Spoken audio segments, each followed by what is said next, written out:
తిన్నావా? ఇలా అంతా మంచిగా ఉందా? మంచిగుందా? అలా పాయి నాకు సిగ్గొచ్చేస్తుంది.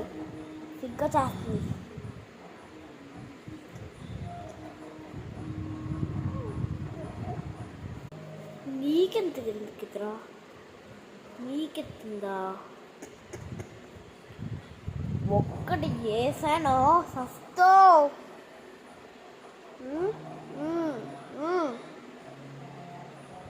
వాళ్ళందరి దగ్గరకు వచ్చానే నాకు నష్టం జరిగింది. ఇంకోసారి ఏ కలిసి దగ్గర నేను అన్నాడు.